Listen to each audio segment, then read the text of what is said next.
Zach walked out of his truck holding a metal baseball bat. Though he probably wouldn't kill these guys due to the criminal charges and self-defense law shit, he silently walked into the house, tapped Leather Jacket's shoulder, and when he turned around, Zach swung his bat right at his face. Before Leather Jacket could scream something like, "Oh shit," he was on the floor, unconscious, with a newly broken nose. One down.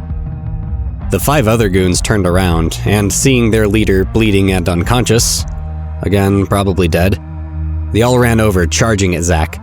One of the thugs took out a small revolver, pointed it at Zach, and yelled something obscene, but Zach grabbed his wrist and twisted it and the gun fell out of the goon's hand. Then Zach kneed him in the stomach and kicked him across the whole damn room.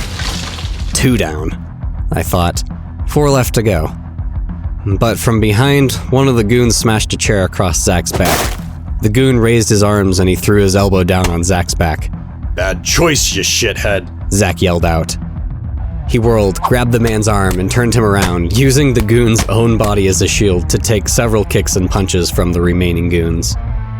Zach grabbed his baseball bat, took out his phone, called Ben over, and he kindly spent the rest of the afternoon disciplining the wannabe gangsters in his polite way, which consisted of punching, kicking, and swinging their baseball bats at the remaining thugs until they were nothing more than a large pile of ass-beaten bodies mushed to a pulpy pulp.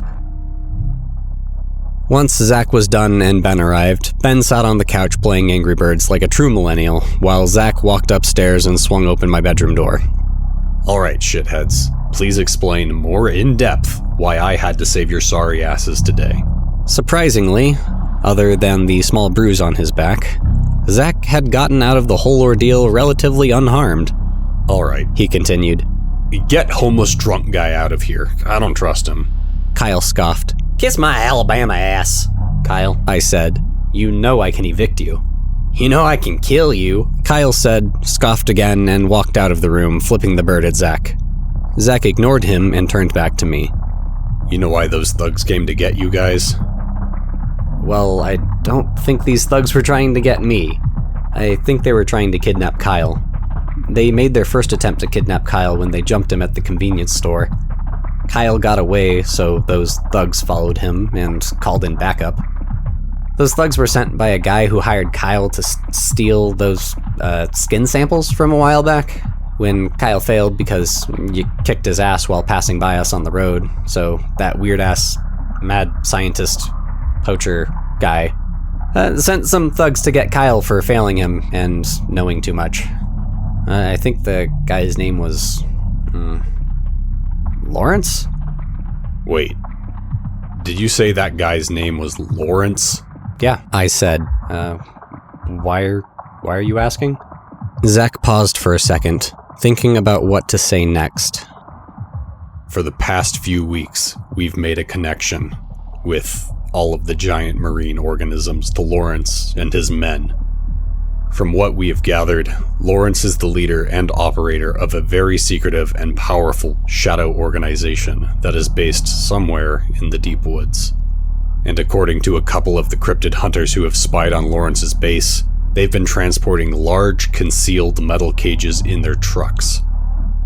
We've also learned that the organization's name is CORE, which stands for Center of Organism Research and Experimentation. They're not funded or affiliated with any national governments in any way. At least that we know of. I nodded slowly. All right. Very interesting. But, what the hell does that mean for us? Zach smiled sarcastically. Look, dumbass. I thought you would have put the pieces together by now.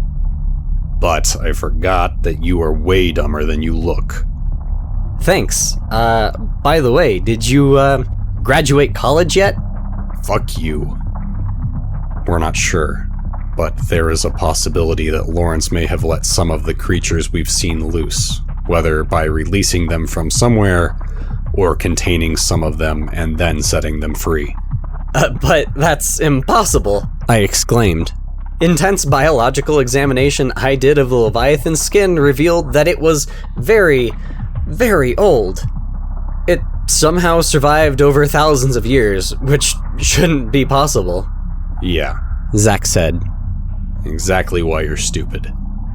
Well, this is all fun, but Zach, please leave me out of this. You're probably going to end up infiltrating their base, kicking ass, and that's cool and all, but please leave me out of it. Well, I will consider it. A person with a college degree and a major in biology is very useful in giant sea monster research. All right, I sighed and said, but what are we going to do with all of the unconscious dickheads downstairs? Zach made an expression like he just remembered that he forgot to turn his Schwerer Gustav off.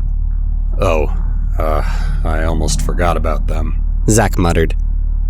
Do you realize you beat half of them, to death? Or punched their throats? Also, I definitely heard some bones snapping. When we went back downstairs, all of the goons were still knocked out, and Kyle was slapping the unconscious men and yelling at them to wake up.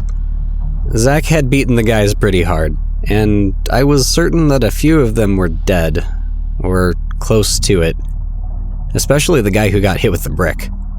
Zach was really, really good at fighting. He had taken on 6 giants of men alone with only a baseball bat, muscles, and pure Israeli martial arts and Irish street fighting skills. And based on how badly the goons were beaten, they would be unconscious or dead for a while. The latter would stay that way.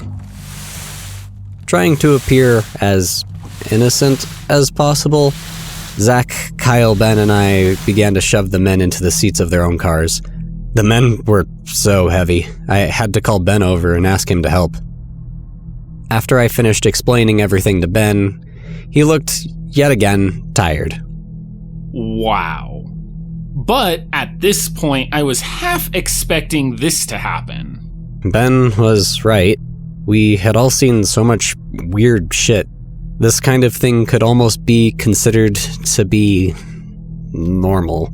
Yeah, it's been a long time since we've all seen you. Roger, it's only been 2 weeks. Also, I still didn't get paid. Anyways, how are your kids doing? We finished loading the fat asses into their pickup trucks, and we waited until the sun had almost set. Very few people were outside at night in our violent little town, and frankly, we should have been too, but at this point, no one gave a shit. While we waited, I cleaned up the mess Zach and the thugs had made inside, breaking tons of my cheap furniture and shit. One of the thugs had smashed my toilet with a wrench. At some point, some of the thugs woke up, but we just beat them until they were unconscious again. It was very satisfying. When nightfall finally came, Zach and I got into the 2 vehicles, one of us driving each. The plan was to go into a dirt road, drop the unconscious thugs in the woods, and peel the hell out of there, give the police one more crime to scratch their heads at. Ben rode in the truck I was in, and since Kyle couldn't be left alone in the house, we had to compromise. In the truck I was in, all the seats, excluding the passenger seat, were empty. Kyle also couldn't be left in the same pickup truck alone with Zach, because one of them would probably end up with a little more than some broken bones. So we left Kyle alone in the house with one of Zach's most powerful shotguns and a sub-automatic pistol. Since Kyle used to be a Navy SEAL Team 6 member and an old-school mercenary, he definitely did not need any guidance using the weapons. I tossed my sword in the backseat of the truck. We drove to the edge of town, ominous trees overgrowing onto the road we were on. When we dropped the still unconscious thugs in the middle of the woods, we were about to get the hell out of Dodge, until we heard screeching from deeper in the woods.